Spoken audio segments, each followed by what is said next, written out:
Well, Polita Kohona is Sri Lanka's permanent representative to the UN. In the aftermath of the Sri Lankan government's victory over the Tamil Tigers, he signed the order to expel James Elder, the Australian who, as spokesman for UNICEF in Sri Lanka, dared to speak out about the treatment of displaced Tamils in detention camps. Well, earlier today, Polita Kohona joined me from New York to talk about his country's detention centres and the growing problem with Sri Lankan asylum seekers. Polita Kohona, thanks for joining us. Hello. What can Sri Lanka do to stop the large number of Tamils who are fleeing your country in small boats? I think this whole characterization of a large number of Tamils escaping Sri Lanka is wrong. It's a total mischaracterization. There were, I think, about 200 Tamils who went across to Australia, about another 70 who came to Canada. It looks now, after the investigations have commenced, that many of them never started their journey in Sri Lanka. They came from elsewhere. From what I've heard, the crowd that went to Australia certainly did not originate their journey in Sri Lanka. They came from somewhere else. If they were actually escaping from Sri Lanka, one has to ask the question as to why they did not escape to India, which is only 22 miles away from Sri Lanka, rather than go all the way to Australia. So you simply deny there's a push factor, bearing in mind the push factor the Australian government's talking about is conditions on the ground in Sri Lanka. I think this talk about the push factor is an over-exaggeration. If there were, as I said, a push factor, why didn't they go across to India, which is so close by, 22 miles away from Sri Lanka? Instead, they head all the way to Australia. There must be another reason than a simple push factor here. The magnet of Australia, which many of us discovered years ago, is still there. It's a magnet. Australia attracts people. In the absence of a push factor, it's the magnetic attraction of Australia that has brought these people to Australia's shores illegally.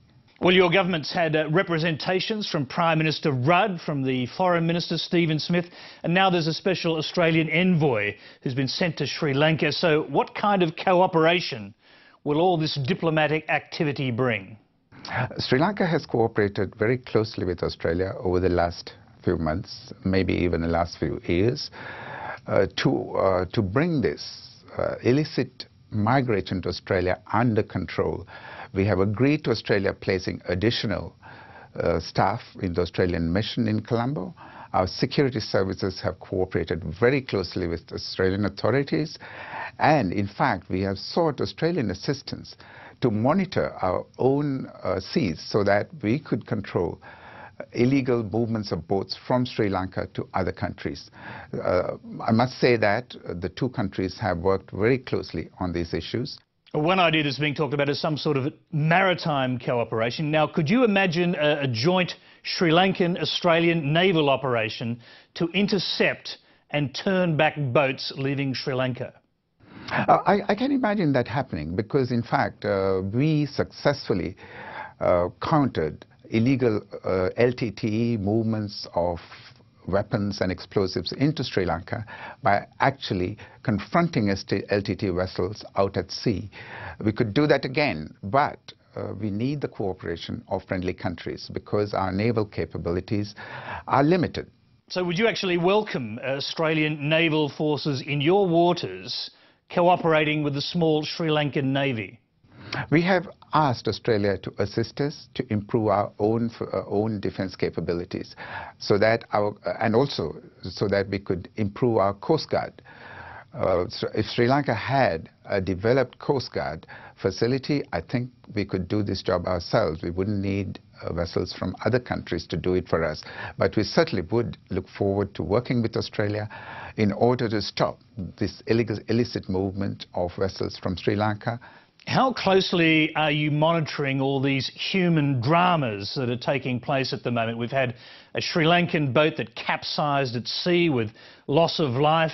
There are 78 Tamils who are refusing to leave an Australian vessel that's anchored offshore in Indonesian waters. And of course, there are a large number of Tamils who are refusing to leave another boat that was intercepted by the Indonesian Navy. How closely are you monitoring these events and how concerned are you about them? These events have hit the headlines around the world, so it's not too difficult to monitor what's going on. And I think it is wrong for anybody to go to a strange land and then exert emotional pressure of this kind on the intended destination and expect people to react positively. I think this is emotional blackmail. People going and sitting on leaking vessels and then refusing to get off those vessels. In the first instance, there is a legal manner in which people could migrate to Australia. This avenue was not used. Instead, they used an illicit method. And now they are exerting pressure on the Australian authorities to accommodate them. I think it's wrong. Well, it appears that some of these people, particularly those on the Australian ship, have already been recognised as refugees, so they have rights beyond those of asylum seekers, don't they? That's a decision for the Australian authorities to make. If Australia recognizes them as refugees, that is something that the Australian authorities have to deal with. Personally, I do not think that they are refugees unless you use that expression in a rather loose manner. They are economic refugees looking for greener pastures elsewhere. So are you suggesting that they be sent back to Sri Lanka? Certainly, yes. Sri Lanka will accept them. They are our citizens. We will take them back. Well, they say they can't be sent back to Sri Lanka because they're fleeing oppression. They fear they'll be killed or tortured or imprisoned if they are forced to return. I would ask you a rhetorical question here. How many refugees have you seen, have you come across, who speak so well in English, who seem to be so well fed and reasonably well clothed? You just need to come to Colombo. Most of the businesses, leading business houses, are run by Tamils, owned by Tamils. Most of the professionals are Tamils. 39% of the capital of Sri Lanka, Colombo, is Tamil. It will be very difficult to find anybody who would agree with that allegation that the Tamils are oppressed in Sri Lanka. Since your military crushed the Tamil Tigers, hundreds of thousands of Tamils have been held in internment camps, and since then reports have been circulating in the Tamil community in particular of bad conditions in the camps, of rapes, of ill treatment, of people being picked up and disappearing. What do you say to those claims? What else would you expect from the old LTT propaganda machine? They continue to churn out stories such as these. For one thing, the camps were not internment camps. In fact, we started off with 294,000 people in the camps. As of last night, only 138,000 are left in the camps. The others have gone back to their own villages and their towns. This movement will continue. We expect to have the bulk of the people in the camps back in their villages by the end of January. I'm quite confident that this will happen. And then this talk about rape and all sorts of other things. If you had seen the tents in those camps, they are placed one against the other. If there were any incidents of rape, not only would the neighbors hear what was going on, the entire campsite would hear about it. I think these are just gross fabrications, exaggerations in fact, because we ourselves have not heard of any such allegations. One of the problems your government faces is that international observers have not been allowed to go into the camps and remain in the camps. Why are international aid workers and observers not allowed free and unfettered access to these camps? Tony, you seem to believe the Tamil propaganda line, the LTT propaganda line, very easily. Well, this is what the aid workers are saying themselves, not Tamil propagandists. Let me explain it.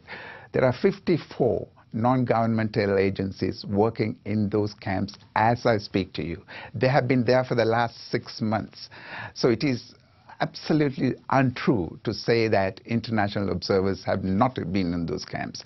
The UNDP is in those camps. The UNICEF is in those camps. UNHCR is in those camps. So I do not know where you get these stories from, other than from